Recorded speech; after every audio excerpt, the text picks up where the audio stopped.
पूज्य मुरारी बापू की कथा के 5वें दिन दिए गए प्रवचन और धर्मांतरण के मुद्दे पर उनकी टिप्पणी का उल्लेख किया गया है। बापू ने सरकारी तंत्र और जनप्रतिनिधियों की भूमिका पर भी सवाल उठाए हैं। यह एक महत्वपूर्ण विषय है और बापू द्वारा कही गई बातें समाज में गहरा प्रभाव डाल सकती हैं।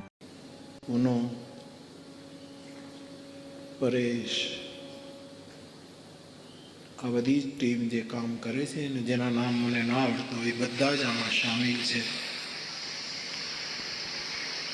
आ विस्तारमां सनातन धर्मनी सेवा करवा माटे जे कार्यकर भाई बहनों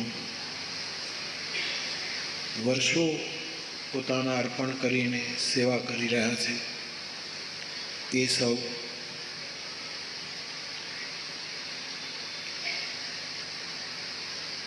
आप सौ पोतपोताना स्थान में रहीने बीजानु तोड़वानुं के बीजानु कहीं विरोध करवानुं ए माटे नहीं पण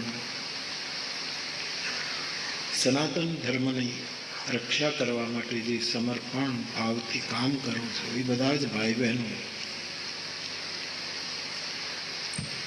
अने गई काले थोड़ी बहनों मने मळवा आवी एनी वातो सांभळीने एम थाय छे के કેટલો બધો અત્યાચાર થઈ રહ્યો છે અહીંયા આ ભૂમિ ઉપર। એક વિડીયો મને બતાવ્યો કે એક સનાતન ધર્મી યુવક એક ભાઈ સનાતન ધર્મનું એક નાનકડું મંદિર કે જે કંઈ હોય એને બચાવવા માટે એની સુરક્ષા માટે પ્રયત્ન કરે છે અને એને બધું ટોળું ભેગું થઈને જે મારપીટ કરે છે धर्म आवू शीखवे छे।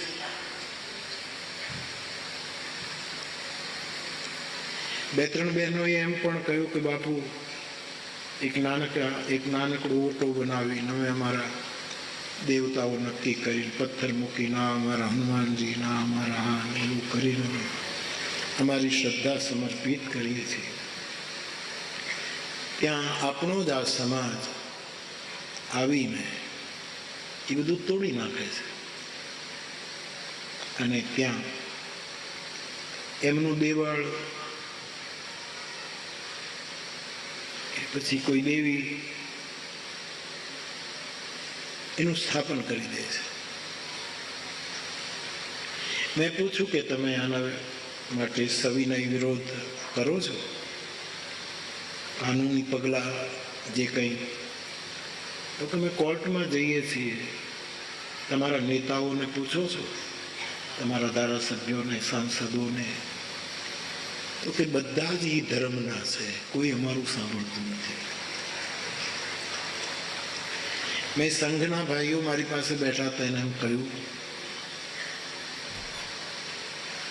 કે તમે જેમને સપોર્ટ કરીને सत्ता में आटली बधी मदद करीने सत्ता में मूको छो ए लोको तमारी बात पण नथी सांभळता कोई नथी सांभळतुं।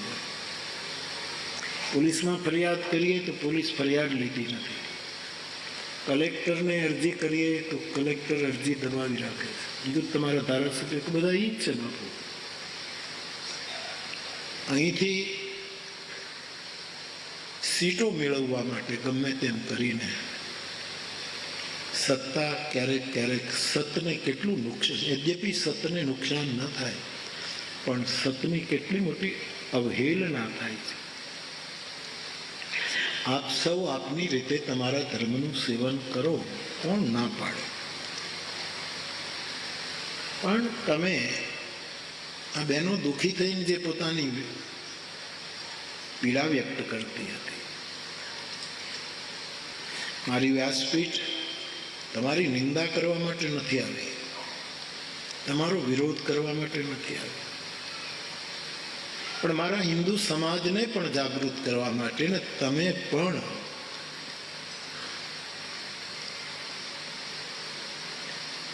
एक खोटी भ्रामक ऊंघमां फसाया छो।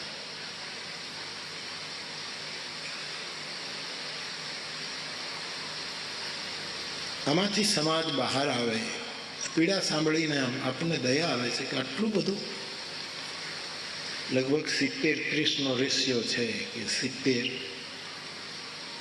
જે વટાળ પ્રવૃત્તિમાં ધર્મ પરિવર્તિત થયા, 20-30 આપણા. અને લોકો બહુ સહન કરે.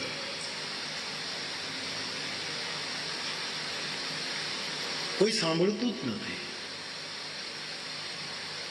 એવું છે. એવા સમયમાં આપણો સમાજ બધા આપણા જ છે. મેં તો જેરુસલમમાં જઈને પણ કથા કરી છે. પણ નિત્સેએ બહુ સરસ વાક્ય કહ્યું, વિદેશનો પાશ્ચાત્ય ચિંતક નિત્સેનું જગ પ્રસિદ્ધ વાક્ય છે અંગ્રેજીમાં, કે એકમાત્ર ખ્રિસ્તી હતો ઈસુ, પછી કોઈ ખ્રિસ્તી નથી. એકમાત્ર અને અંતિમ ખ્રિસ્તી હતો એ ભગવાન જીસસ, પછી બધા જ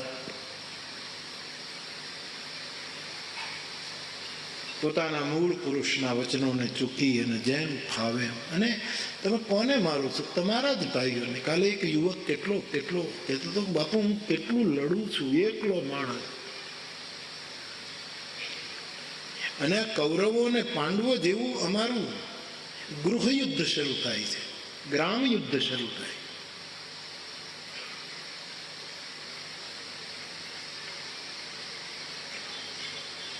ગુરુ કૃપા, ઈશ્વર કૃપા, વ્યાસપીઠની કૃપા, આપ સૌની શુભકામના. એ બધાથી મારી વ્યાસપીઠ બહુ જ વ્યસ્ત છે સાહેબ. છતાંય હું દર વર્ષે અહીં આવવા માંગુ છું આ વિસ્તારમાં. એનું એક જ કારણ છે,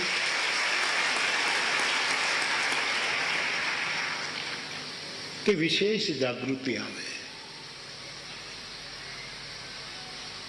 મેં પૂછ્યું કે પછી તમારે આમ દીકરા દીકરીને પરણાવવા, તો કે એ તો બધું પાછું ચાલુ જ હોય છે અમારે.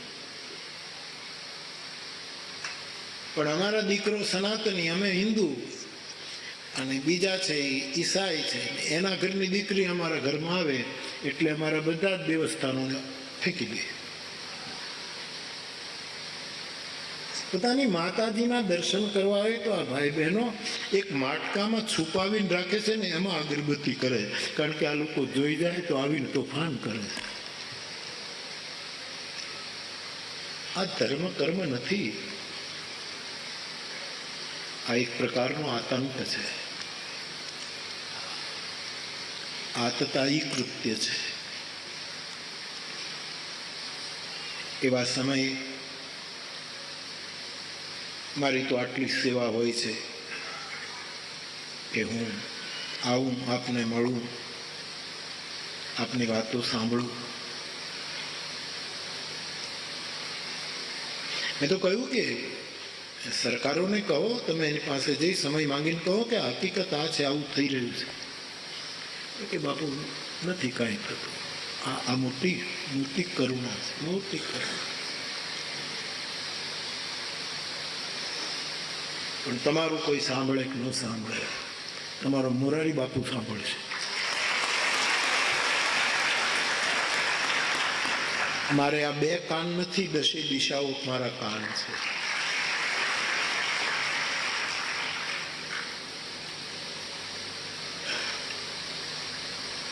આપણા વેદો આપણને કહે છે સંગચ્છદ્વમ, બધા મળીને સાથે ચાલીએ. સંવદદ્વમ, આપણે એક સૂરમાં બોલીએ. કારણ કે આપણા પૂર્વજો આવી રીતે જ વર્તતા હતા. તો આપ સૌની વિશેષ જાગૃતિ, અને જે લોકો સહન કરે છે એના સમર્પણને પગે લાગુ છું, એના તપને, એના ત્યાગને નમન કરું છું. એવા સમયે તો જે ધર્મમાં જે માનતો એ બધાને વિનય કરું.